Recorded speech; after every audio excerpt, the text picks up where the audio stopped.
All right, well, I'll kick things off here. Thanks for joining us, everybody. And yeah, welcome to our first speaker series of the season. After having to cancel our events last year or last season due to COVID, we're excited to get these going again. And as you can obviously tell, they're moved to an online format. So excited to try the new format out, and hopefully the webinar feature here is a good way for us to continue to do these events. I typically offer a bit of a REAP intro here, but since our presenter today is a coworker of mine at REAP, I'll save that. I know she has some slides on that. And I'll just say a few things about the format. We have a great presentation lined up by our presenter, and then we're going to save about 15 minutes at the end for question and answers. So if at the bottom of your screen, you'll see a little Q&A button. Feel free to type in any questions you have throughout the presentation. I think our presenter will be looking at those a little bit as she presents. And then we also have another colleague of mine, Tyler Katzmar, who'll be monitoring the question and answer box, and we'll be answering a few questions in there for you, and then also saving a few for Colleen to answer at the end. So as questions pop up, please use the Q&A box to ask those, and we'll answer those at the end. We are going to try to keep this to a tight hour, so I will just quickly run through the rest of the series and then introduce our speaker, and then we'll get started. So yeah, this is the first event of the series. We've got 3 more events coming up. They're all going to be on Wednesdays this year, and every other Wednesday at noon to 1, and they're all going to be using this webinar feature in Zoom. So the next event is October 21st. And we'll be looking at heat pump leadership and innovation coming out of Southeast Alaska. And then on November 4th, we will be looking at energy systems, specifically energy storage in Germany and how it compares to Alaska. And then on November 18th, we will be providing an update and overview on power cost equalization. So all relevant stuff that's going on today and things I'm really excited about. So worth putting on your calendar. We'll be sure to let you know when we post the registration links for those for you to sign up. And lastly, this series, you can see there's a little recording icon on the corner of the screen there. We are recording this and we'll be posting a video of it on YouTube, and we'll hopefully be releasing it as a podcast as well. So we'll let you know when we get those up as well. So if you want to share these or go back and watch or listen to anything, again, you can do that. So with that, I will turn it over to our presenter for the day. Colleen Fisk is REAP's Education Director. Colleen has been with REAP since 2016. And she's been implementing the Alaska Energy Smart and the Win for Schools curriculum for K-12 classrooms and leading teacher trainings around energy education. Colleen grew up in a small farm in Wasilla, where her parents, also science teachers, instilled a lifelong love of science for her. And this passion has motivated Colleen to continue to work with REAP in helping educators across the state of Alaska, inspiring students and energy with lessons and activities in the classroom. So with that, I will let Colleen jump into her presentation.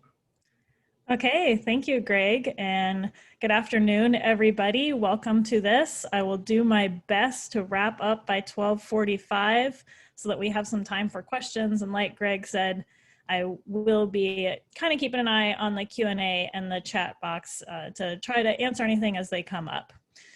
But first, I'm going to do a land acknowledgement. So I currently live in Palmer, which are on the convergence of the Dena'ina and Ahtna lands. All of our REAP staff live and work on these ancestral lands of Dena'ina, Ahtna, or the Tlingit. And so we like to acknowledge the thousands of years of stewardship of these lands and this indigenous knowledge and ways of life that continue to guide us today. If you want to learn more about the land acknowledgements and native land that you live on, you can check out this website at native-land.ca. And so I'd like to invite you, if you are comfortable, to throw into the chat where you're joining us from. And if you're comfortable sharing your own land acknowledgement, you can do that. And if you want to do that in the chat, make sure that you're selecting all panelists and attendees. So I think the default is that you select panelists. And so for everybody to be able to see it, make sure you select panelists and attendees. So go ahead and throw that in the chat as I continue along here. So an introduction about REAP. We are a nonprofit organization, and we work statewide to advance clean energy in Alaska. And we define that clean energy as renewable energy and energy efficiency. We have 70 dues paying members. We've been around since 2004. And like Greg said, I've been with REAP since 2016. So been here just over 4 years.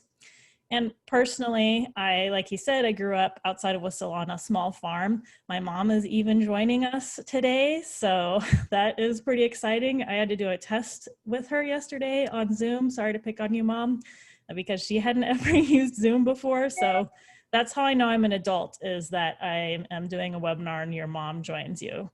So way to go.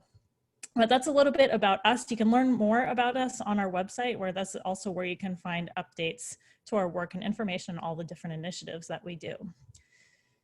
We think about clean energy for increasing clean energy, especially in Alaska, but really anywhere. You have to have these 4 pillars with technology, funding, policy, and people. So technology, think about this as, you know, you're improving solar panels, your wind turbines, you're improving energy efficiency with your insulation. All of those technologies need to be there. Now, REAP doesn't work in that technology field, but we help try to interpret that information about technology along with our partners throughout the state and the world. Funding is an important part. You have to have some sort of funding for those clean energy projects. And I won't be spending a lot of time on this today. Chris Rose, our executive director, you might be familiar of his work on trying to establish a green bank in Alaska. That's one way. And in our policy, this is also something that Chris Rose works on, either at the local, state, national, or even international level. To be able to support clean energy, you have to have some sort of policy. And then people, and this can be everything from the training to the energy literacy, where I do a lot of my work in the energy literacy realm for K through 12 students and teachers. And so having all of these work together, you can't have just one of them, but having all 4 of them supporting and advancing clean energy is what we need. And so today I'm going to be focusing on just kind of some basic energy literacy. What does energy look like in Alaska? How are we currently using energy? Talk a little bit about some of the upcoming and new projects that we have going on in the state around renewable energy. But mostly, like, this is the Energy 101, so we're just kind of starting with the basics. And this are the energy literacy principles. I mentioned that term. And these principles are developed by Department of Energy. And there's 7 of them. They start out really basic with this physical quantity that follows precise natural laws, all the way up to this really advanced concept of thinking about the quality of life in individuals, of societies, is affected by our energy choices. And so we as citizens, and I work with students to try to increase their own energy literacy so they can really make informed decisions about these impacts that we see around energy. And where does our energy come from? Well, in Alaska, we have most of our energy still coming from non-renewable sources. We have oil, natural gas, coal for our electricity, heating, transportation. And this is how we produce and use our energy. Of course, we have all of these renewable energy sources that we use within the state.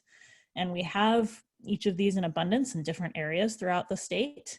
You'll notice that I don't have nuclear on here because we are focusing on Alaska, and so we don't currently use nuclear in the state.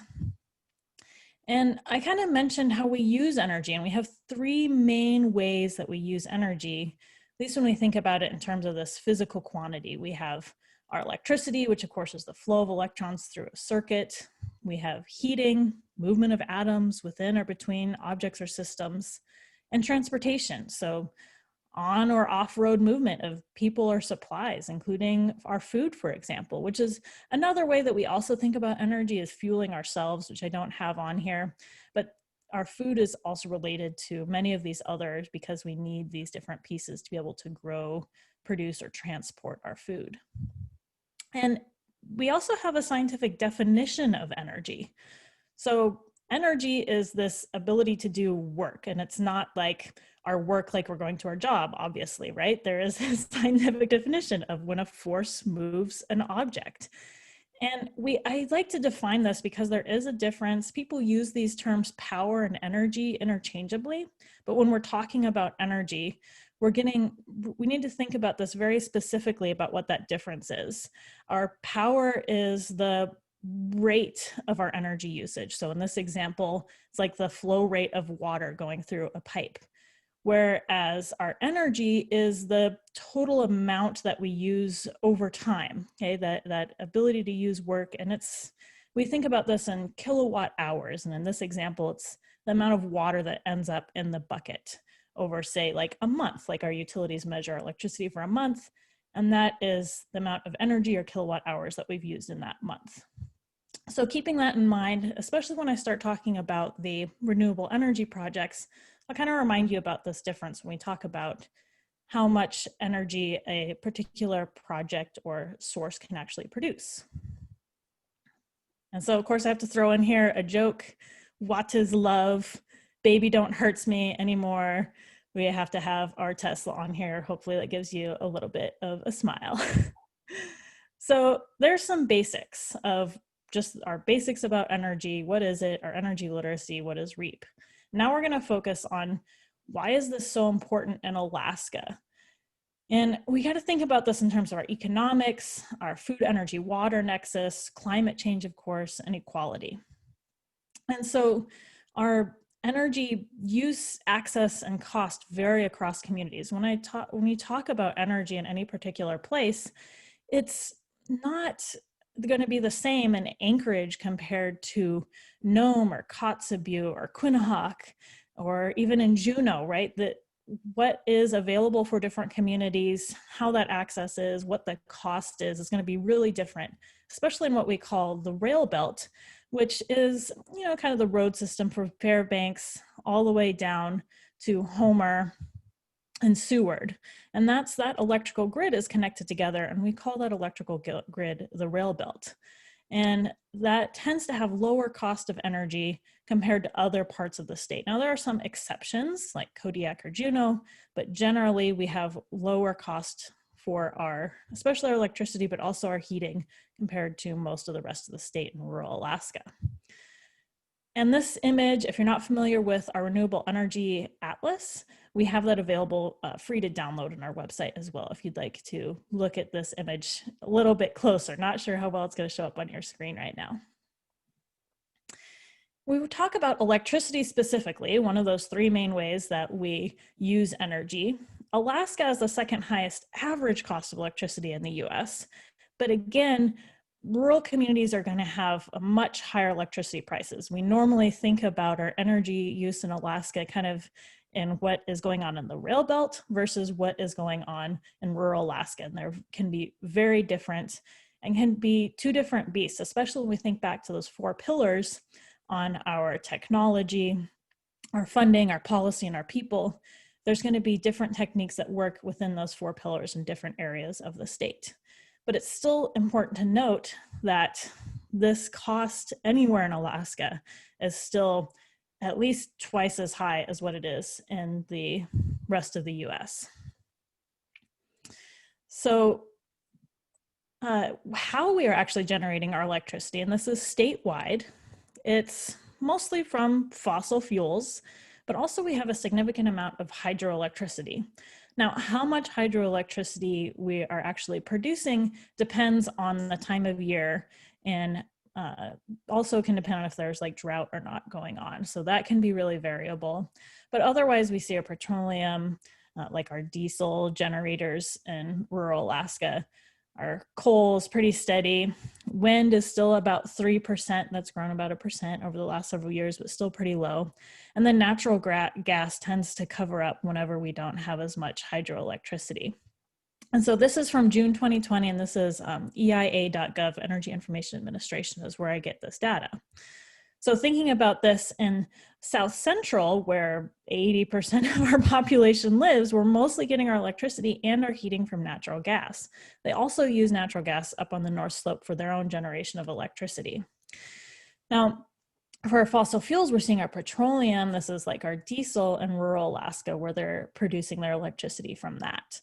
Coal is in the Fairbanks area. They have the Usabelli coal mine to provide coal to the Golden Valley Electric Association. And then hydroelectric is throughout the state. We see some of that on the rail belt. A lot of that is in Southeast Alaska. Kodiak, Cordova are also a couple other places that have hydroelectricity production. We want to think about heating, and this tends to be our largest use of energy anywhere in Alaska.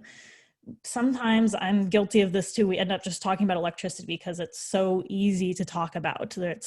Can easily measure it, our kilowatt hours, and there's just, general cost, dollars per kilowatt hour that we can think about. But heating, we end up using a lot more. And of course, that makes sense with our colder climate. And even in places that tend to have milder climates like Southeast Alaska, it's still nearly 70% of Alaskan household energy costs. And you can see that when you start getting into colder areas like interior Alaska, that's closer to 77%. Again, this is important to note the cost of places like the rail belt compared to rural Alaska are going to pay a lot more as well. Now, where is this end use of this energy? So we have these kind of 4 ways that the EIA.gov looks at this: as commercial, industrial, residential, and transportation. So it's interesting to note that industrial at nearly 57%, that's our oil and gas operations is a big piece of that. It's not just that, we also have forestry, mining, and other pieces to that, but oil and gas is a big piece of that. And transportation is nearly 30%. Now that can be a bit misleading, and depending on the year, Anchorage is the 4th or 5th largest cargo airport in the entire world. So that is also a piece of that transportation. But of course, we tend to drive more and fly more. And so that is another piece of it. Another important part of energy in Alaska, well, anywhere, but of course in Alaska as well, is this food, energy, water nexus. And there are a lot of different connections between those: the energy that it takes to grow the food, or the energy that we can get from the food, or water, right? Hydroelectricity, as you saw, was a big piece of that. But also in rural communities, for example, water and wastewater treatment can be one of the biggest energy users in that community. So all of these connections together are really important. There's a really cool organization, one of our coworkers, Clay Good, is part of. It's the Sustainable Southeast Partnership. And this is just another example. They think about it in terms of 4 pillars. They want these communities within that partnership to have energy independence, localized economy, sustainable fisheries, forestry, and food systems. So within those pillars, again, those connections between food, energy, and water, it's really important to think about. And I took this graphic from Microfuse. I'd be surprised if there weren't some ASEP folks on here. I know a lot of them are part of that project. So I appreciated this graphic that I was able to use from your guys' work. Oh, Daisy, yes, of course. Happy to see you on here, Daisy. Now, climate change, I don't need to tell any of you why it's so important to think about climate in Alaska. We have these huge impacts within Alaska. We have not just increased temperature, which has so many different impacts, but less predictable and more extreme weather, erosion, ocean acidification. We have our air and water quality, food impacts. You can see this graphic from Alaska Department of Commerce on just the health effects of climate change in Alaska. So I'd love for you to throw into the chat, what are some of the impacts that you have seen in your community around climate? What is that looking like? For me, for example, I grew up in the Mat-Su Valley. I live here in Palmer again. And Probably many of you have noticed the huge beetle kill from the spruce bark beetle and how many dry trees there are. And then of course that can impact our fire, what we see with our fire and how extreme those can be.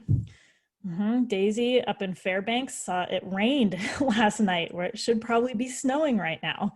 I would normally see snow on the ground by Halloween, and definitely sometimes we don't even see that by Thanksgiving nowadays. Ticks and fleas on dogs, right? Those pests, strubification. Yeah, so we see all of these really big impacts on the climate change.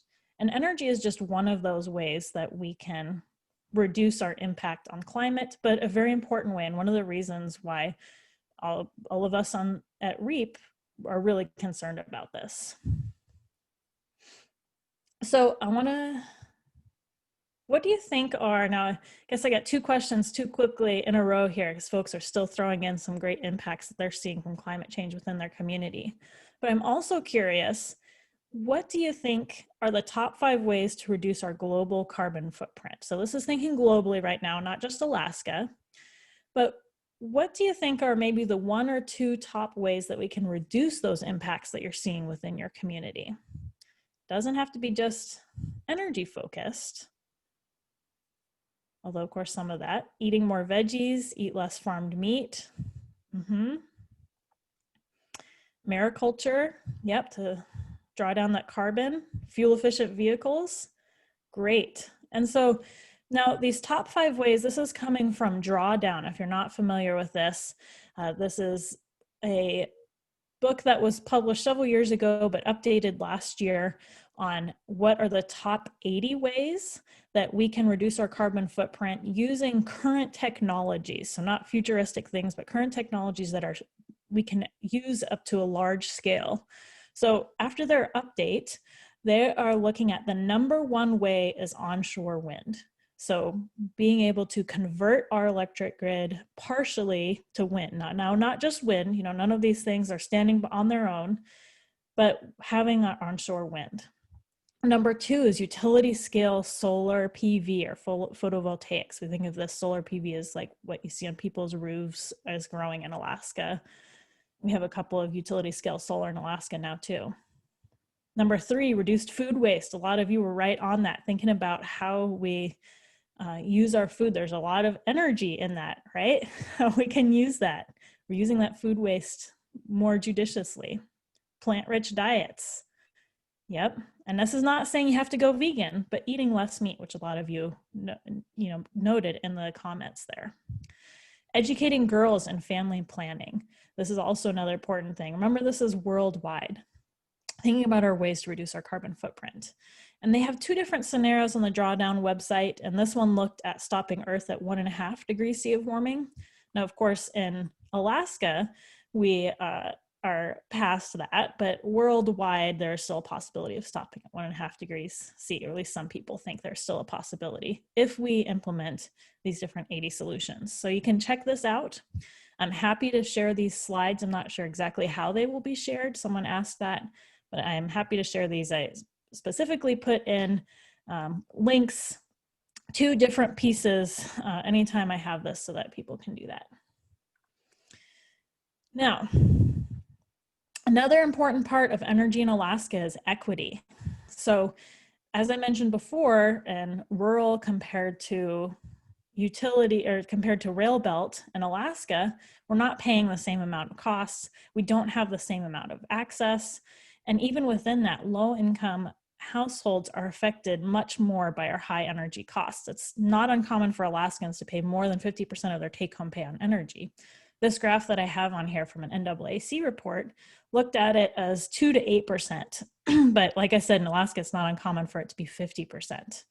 And if we think about this as well, of the 6 million people who live within 3 miles of a power plant, 39% of them are people of color. So disproportionately, they are within a power plant, especially fossil fuel power plants, which release air emissions. And of course, our energy and energy jobs available can have a profound impact.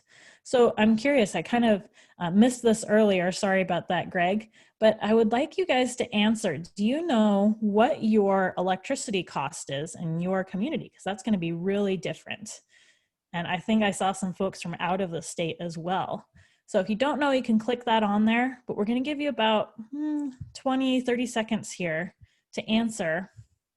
What is your residential electricity cost for you? And I'll give you a hint, if you're in the Matsu Valley or Anchorage, it's around that 19 to 20 cents per kilowatt hour.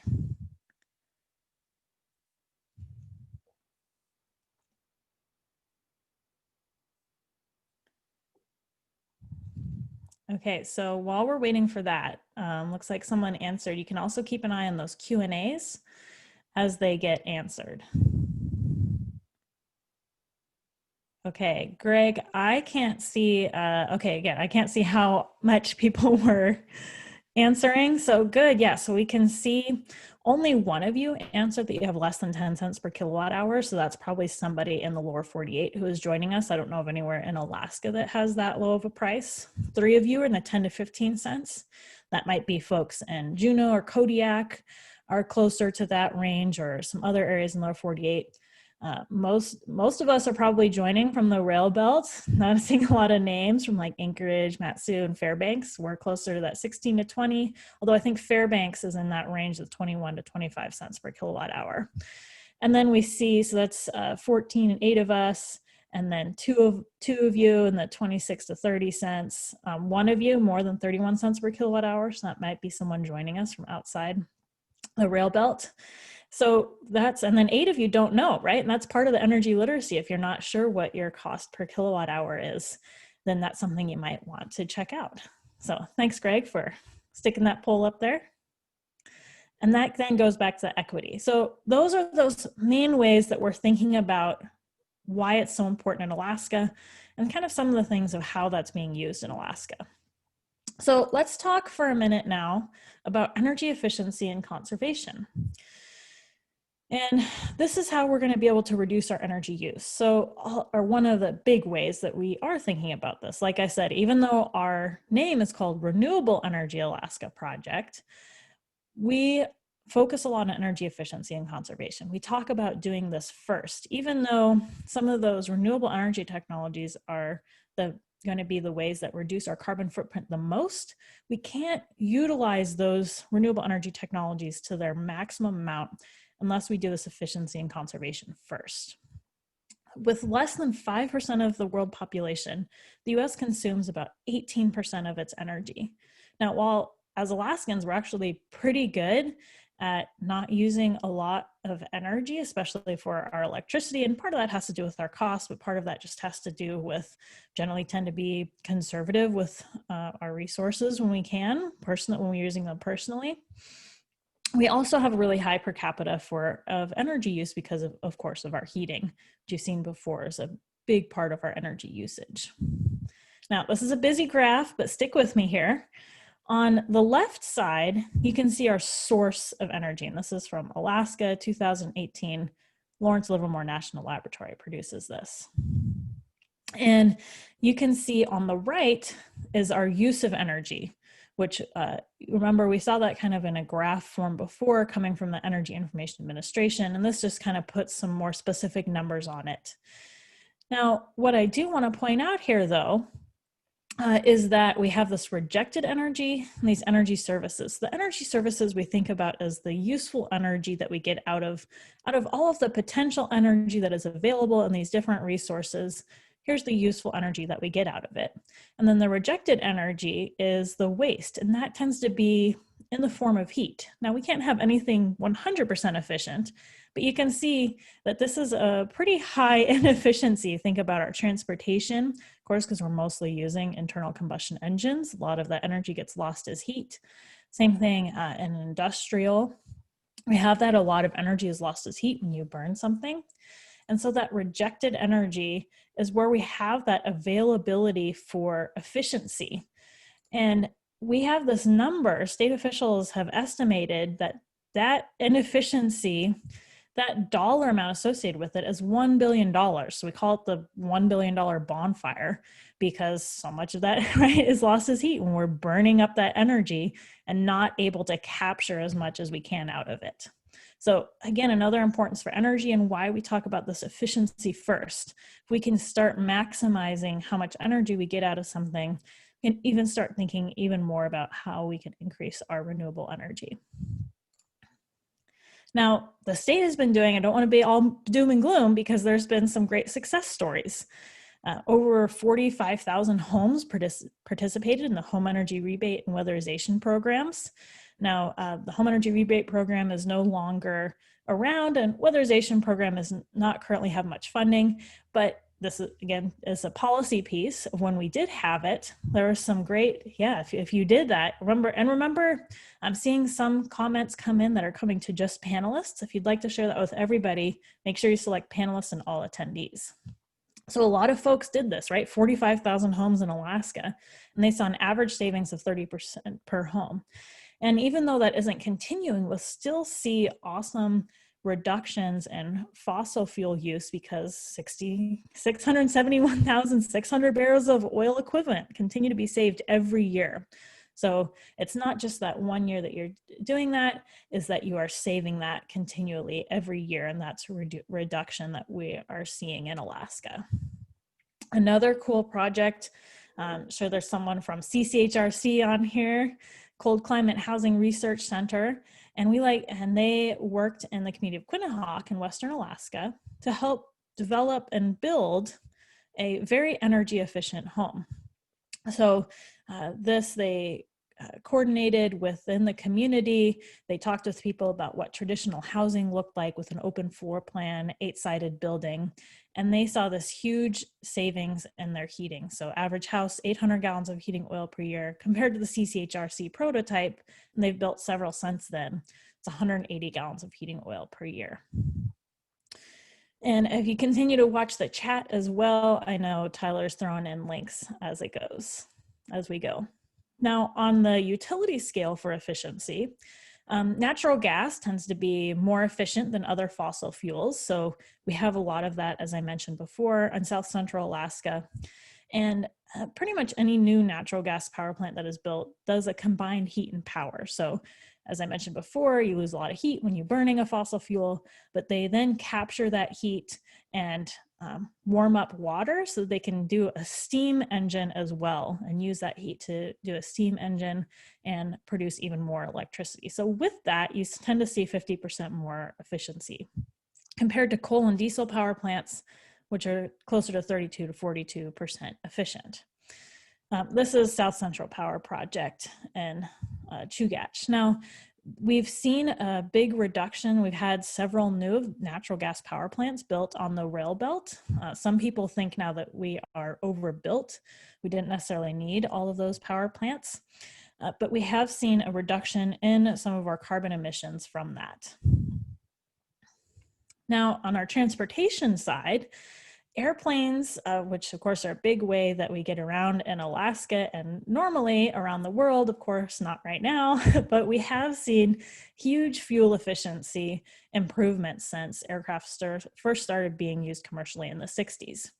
Now, they are getting smaller and smaller improvements with more and more investments that they're making, and they're starting to look at renewable options like biofuel. I know Alaska Airlines has been trying to set this up in Seattle and might have some minor use of that at this point, but that's where they're starting to do it, because there's only so much that they can do to improve efficiency. Nothing can be 100% efficient. Now, beneficial electrification. This is on the left here. I have this definition from beneficialelectrification.com.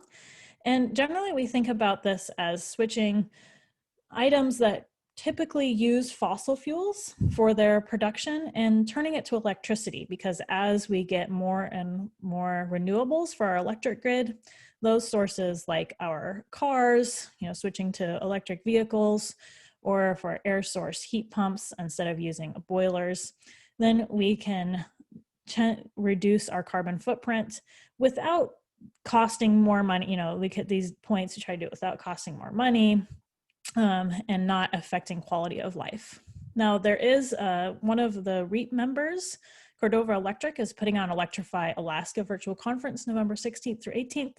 So check that out if you're interested in beneficial electrification.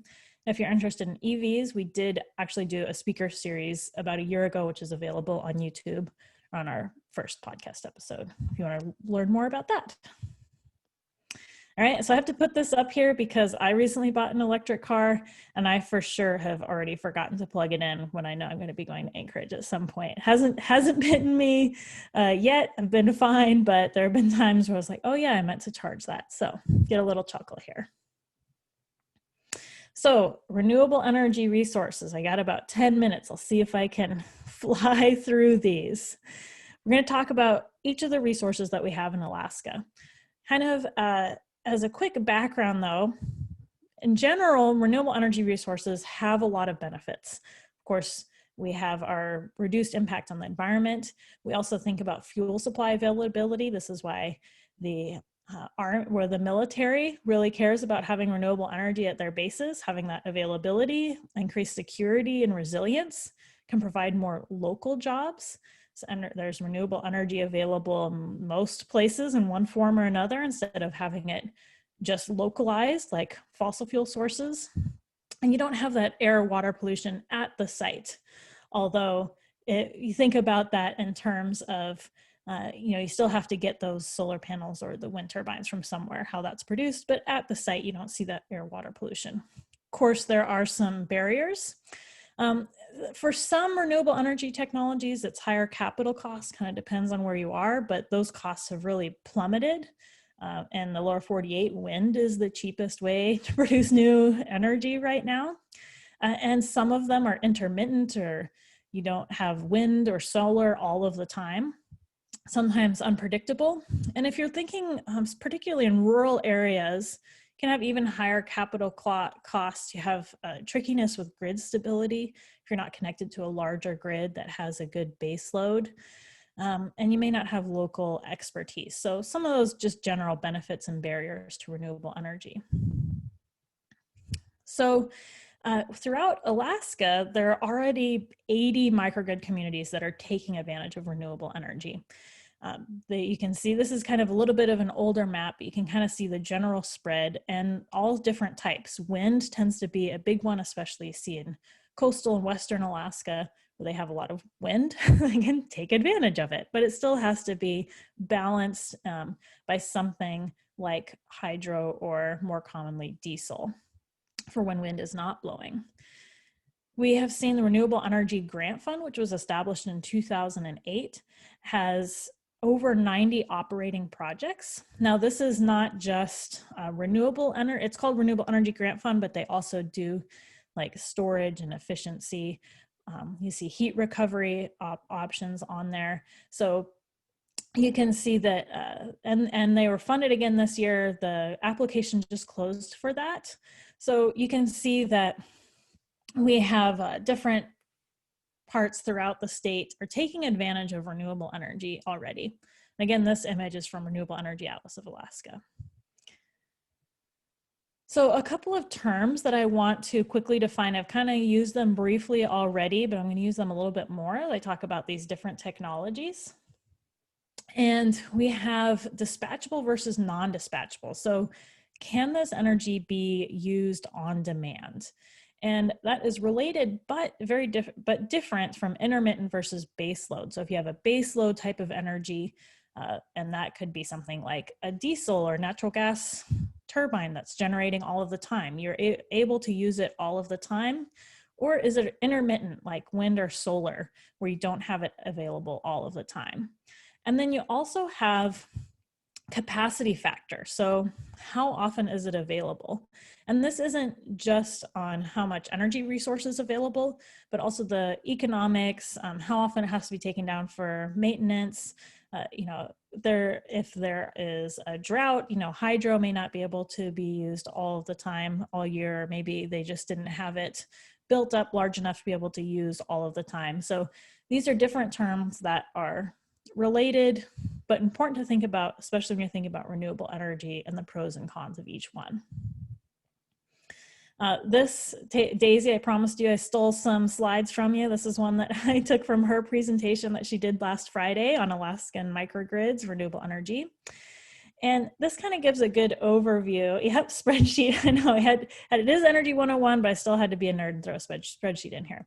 So we have our different renewable energy types. And I also want to think about in terms of, remember, it's not just about electricity, although we are thinking about beneficial electrification and making the electrical grids have more renewable energy. Also want to think about our heating piece of it. Can this be used for heating or indirectly for heating or as baseload as well? So you can see that, of course, all of these can be used for electric, but for having some sort of direct heat, you're only going to be thinking about like biomass, geothermal, or even solar thermal for this. And only a few of these can be used as baseload. So let's dive into this. Hydroelectricity. There's some benefits, of course, it's carbon-free, it's dispatchable, can be a base load. There's a little bit of an asterisk there, is that we have had some issues recently where we've had drought or that the demand has outgrown what the actual hydro resource was built for. But it can be used as a great energy storage. So in Kodiak, for example, when they have excess wind, they pump up more water into their reservoir, so then they have more of it available, and kind of works as an energy storage that way. Currently, 25 to 30% of the state's electricity production, and it's not just dams that you see, which is an important point because some people don't consider hydroelectric dams renewable since they can have such an impact.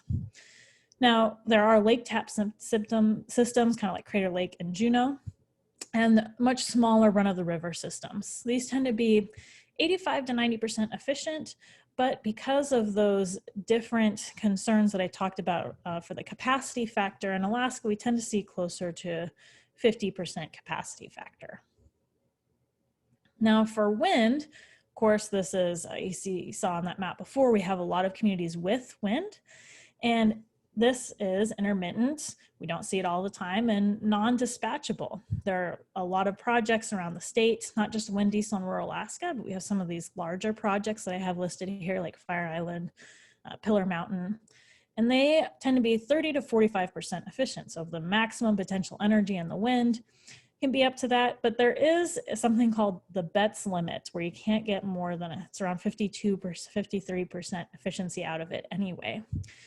And some of the ways that folks are getting around that intermittent or non-dispatchable is using, when you have that excess electricity, when you do have a lot of that wind blowing, then you can do it to different types of heat sources, whether it's directly to an electric boiler, like you see in Kotzebue, or if you have it indirectly to a large heat sink that they can heat up a large material, and then that heat is slowly released over time. So there's some really cool things that are going on there to be able to maximize when you have a lot of wind and not as much electric demand. Here's kind of a scale, which I like to see with our wind energy. So you can see a really small system like a home compared to, you see around here, 1.6 kilowatts, closer to what you see on like Fire Island, Pillar Mountain, Eva Creek, or these offshore wind turbines, which are getting even bigger than these megawatt size wind turbines. So a little bit of scale there, but even the wind turbines on Fire Island are even taller than the Statue of Liberty at the tip of its blade. So on biomass, now this is another one I forgot to throw up earlier, but I'm curious how you folks heat your homes. And we have some different options here on a poll. Is it through biomass like this? Do you have natural gas? Do you have fuel oil, propane, electricity? How is it that you heat your home?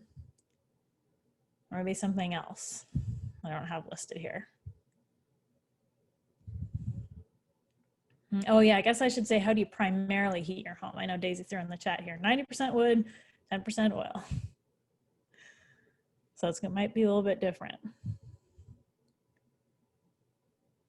Now, biomass is one of those ones, you can use it to produce electricity. We generally think about it in terms of heating systems, like we have here. So our wood and our pellets. Okay, yeah, a lot of natural gas, which is how I heat my home here in Palmer. A lot of biomass, fuel oil. No propane, electricity, or other. Okay, I was wondering if I was going to forget some type of way of producing it. Electricity, you see that? Electric heating, especially in places that have lower cost of electricity and higher costs for fuel, like some places in Southeast Alaska or Kodiak. All right, so there are some cool things. Thank you, Greg. So there's some cool other ways that we can use biomass, not just for heating, not just for burning wood.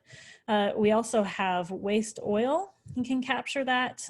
Fish oil on Alaska has one of those. The Anchorage, the landfill methane recapture is considered biomass, and they produce electricity for the base there in Anchorage. And there's a big wide variety on biomass, depending on what type of system that you have. Okay, I'm not seeing a lot of Q&As on there, so I'm going to keep going even though I'm at 45 minutes. So solar, here's our next poll question. What time of year do you think is best for solar? Which season? There's for it now. I know there's some folks on here already know. Got our experts laced throughout. Fortunately, you won't be able to see the answers till actually Greg shares the results, so you won't be able to guess based on what the answers are. What season is solar power production the highest in Alaska? All right, got your answer. Let's see what people think, Greg. All right, spring, good. Most of you got it. It's actually springtime. So often think of summer because of our long days, but in the springtime, even though we don't have as many hours of daylight, we actually have greater potential with the angle of the sun. If you have snow on the ground, you have reflection off of the snow. Cooler temperatures improve the conductivity. So it's actually springtime that you see the best production in Alaska. And of course, solar is intermittent and non-dispatchable, and so you need some sort of storage if you want to be able to use it, but it has a big benefit of not having moving parts.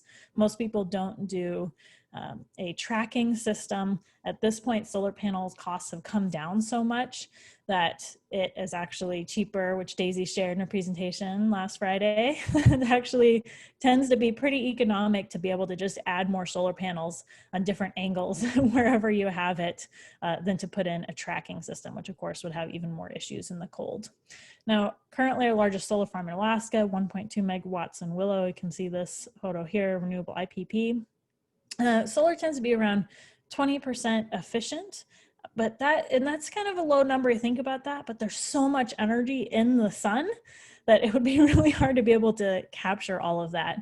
And there's some other cool things that are going on to be able to maximize that, of like having solar panels on two sides of it. And yet, like Daisy said, the fuel is free, it doesn't cost anything to get the solar.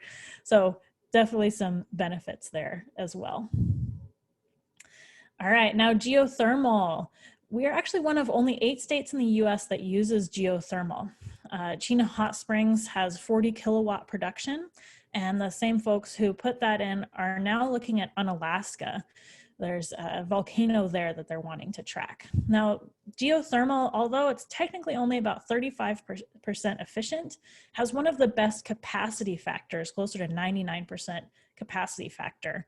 You're able to use it most of the time. It's not like you're going to run out of water like you do with hydro in a drought year. So it has really a lot of benefits, but of course it's not always right where we have people, and so being able to get it to community centers can be a trick there. Now, Hydrokinetic. This is a really cool thing that's going on in Alaska right now, in Igiugig on the Chivak River. That we have the first year-round in-river hydrokinetic system is in Igiugig right now. So they're using it year-round. It's 40 kilowatts, and they're planning on putting a second one in 2021. And this is one of our REAP members, Ocean Renewable Power Company. And they're using it currently as dispatchable baseload. It's still a little bit newer technology, and so they're still working on that. And in that community, they're looking at hopefully a 90% reduction of their diesel consumption. And I think there was a question that came in about tidal and wave in Alaska. So Cook Inlet, of course, has the largest tidal range in the US, second in the North America, second only to the Bay of Fundy in Canada. However, it's just not quite economically feasible in Alaska. It's kind of like that chicken and egg thing. Until it becomes economically feasible, they're not going to be able to have the technology all set up to be able to do it. So, once you have that productions, people start using it, kind of like wind 20 or 30 years ago, then the price starts dropping. So potential there, but especially in Cook Inlet, where we have relatively cheap natural gas for electricity production, just not able to do that yet. But there is, people are working on it around the US, and it is around the world, I should say. And so you can see this example here in Canada. And I just saw this question, Daisy, I can answer for you, if her presentation was recorded last Friday, and it was, because it was on YouTube. So I think I have a link in my presentation, but it was part of the UAA Professional Development Series. So here's a quick comic for you. Getting excited about putting in LEDs, bought a house this year, switched all of my lights over to LEDs. So I'm glad you guys are being excited with me in terms of this energy right now. Only have a couple more slides here, but I did want to share briefly about our K through 12 outreach. This is what I try to do, is I try to get kids excited about energy efficiency. One of the ways we do that is through AK Energy Smart, which is a free curriculum available, has K through 12 lessons. We also are part of a program called Wind for Schools, where we look at not just wind energy education, but renewable energy education. Daisy, who I keep referring to, is our partner up in Fairbanks, up in ASAP. Lessons for K through 12 students. We have kits for teachers or other educators in schools, libraries. We do an engineering design challenge called KidWind every year, which will be virtual next spring. We lend weather stations. So there's a lot that we do in the K through 12 outreach, and that tends to be my expertise. So especially if you're interested in that sort of thing or want to share my information with an educator that you know, please do so. I also want to mention, of course, that Greg mentioned this earlier, our next webinar is in exactly 2 weeks from today on heat pumps. But there's other ways that you can also get involved with REAP. We're currently hiring an Alaskan microgrid coordinator, so check out our website for more information. We have active Facebook, Instagram, LinkedIn, so follow us there. We have a general REAP newsletter and an energy education specific newsletter, which you can subscribe to, which Tyler's throwing the links to the chat in there. We have, as I mentioned before, our renewable radio podcast. You can also become a member, especially if you're a business and you're interested in this and supporting our work, or you can donate as an individual as well. So there's our REAP. Tyler also put in cleannet.org, which is a great way to for education to be able to coordinate and work with other educators around the US on climate energy literacy. Okay, so I have a couple of questions here. One that I see, how long ago was that first hydrokinetic project installed? So I believe that was when I was talking about Igiagig. So that was they first started that project back around 2013, I believe. I can't remember exactly when it first started, but for year round, they put it in last summer. So they had tested it for several summers already, and then their latest version, they had updated it. They did a lot of research there, and their newest version was put in last summer. So it was in the first winter this last year. Are you doing anything to support Anchorage's climate action strategy, especially community members? Greg, you might be able to answer that. I believe that we are going to be doing an event in January, actually, specifically with the Anchorage Climate Action. One of our, actually a former REAP staff member, Shayna Kilcoyne, was an important part of that. She works at the municipality of Anchorage, so we coordinate with them a lot. Oh, and the other important piece on that is that Chris Rose has been working with municipality of Anchorage to potentially have a green bank for Anchorage, which is, so Greg, am I forgetting anything there on that piece, that question? Nope, that's about it. We did participate in an advisory role while it was being written on a few different matters. The event Colleen mentioned is being put on by Alaska Common Ground. I think it's going to be in January. There isn't a date for it yet, but we'll be sure to advertise that when that's ready to go. Okay, thank you. Other questions? I'm going to look at the ones that answered that Tyler put on here. Let's see. Oh, there's two open ones. So does the Hydrokinetic project use the wheel that was demoed at the museum in Anchorage? Yes, that wheel that was there was an older version of it that was at the Anchorage Museum. So it's a updated version of that, but similar. Okay, Tyler, can you help me out? Which questions do I still need to answer?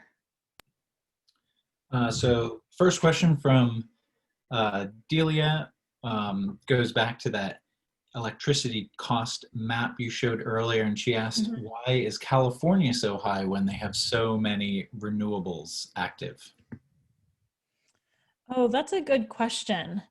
That probably, I don't know, but I'm wondering if it has to do with their carbon requirements, so that the utilities have to pay for their carbon footprint, but I'm not sure on that one. Good to see it, Dila, here on there. Recognize that name? Okay. And then we had another from Steve. He asks, given the high heating load in Alaska and the high expense and power demand of electric heat, has any progress been made on carbon capture and sequestration? Good question. So there are some carbon offset programs that are in the state. I know at least one is going to be talked about briefly at the next our next webinar on heat pumps. I don't know about any like active capture of carbon within Alaska. Maybe someone else can do that, but there are certainly carbon offsets where people are trying to prevent. For example, I believe Sea Alaska has a program where they are on the carbon credit program, the California carbon credit program, where they have a 100-year lease. They're not cutting down certain trees. So there's some examples of that, but not any carbon capture that I'm aware of. Great. And then we have one from Jim asking, what about using Alaska renewable energy to produce energy storage products such as green hydrogen? Yes, that's a great question. I know there have been folks who have been talking about it, like green hydrogen or even ammonia to, not exactly, green energy storage projects. And if you're also not familiar with green hydrogen versus blue hydrogen, green hydrogen is when they produce that hydrogen for fuel cells that is produced from renewable energy sources versus blue hydrogen, which is produced from non-renewable electricity sources.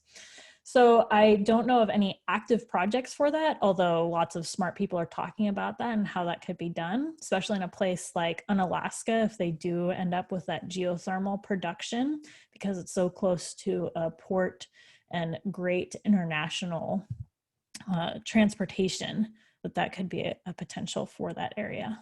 Thank you. Other questions?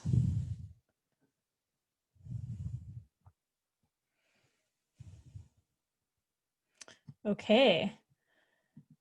Not seeing other questions. I have my contact information on here. Please feel free to email me. Koyana and Mashito, for all of you for participating, throwing in the questions and engaging in the chat. I do have one last thing that I'd love for you to put into the chat before we go, is if you have an idea of when do you think your community, what year do you think your community will be carbon neutral? Throw that in the chat. And I see one, as we're doing that, I can answer this last question from Craig, but what is happening to the geothermal plant out by Mount Spur? And that is, I think it has recently been, there has been some more talk. It was, some interest that has in exploring that more greatly, because that is so close to a large population center in South Central Alaska and potential great geothermal resource. There's nothing currently active, but discussions about opening that back up and providing some funding for more closer exploration on specifically where we could tap into that geothermal. Does that answer it accurately, Greg? I know we just mentioned that the other day. Yeah, I think so. Yeah, there is some chatter recently, but yeah, we'll keep an eye on it. Okay. Did I hit all of the poll questions? I feel like I kept accidentally skipping them. I think we got around to them all. Yeah, thank you everybody Okay. for joining us. Really glad to have so many people here for our first kickoff event. And we will be sure to send a follow-up email out with all the links to stuff. I am working on saving the chat. Somebody asked about that because there's lots of good links in there. And then we'll have hopefully get the presentation slides and recordings of this presentation available for consumption later. So yeah, thanks for joining us, and please join again next Wednesday, October 21st, as we talk about heat pumps in Southeast Alaska. And big thanks to Colleen for giving us an hour of your time and sharing some of this great stuff here. Thanks all. Have a great rest of your day. All right, take care.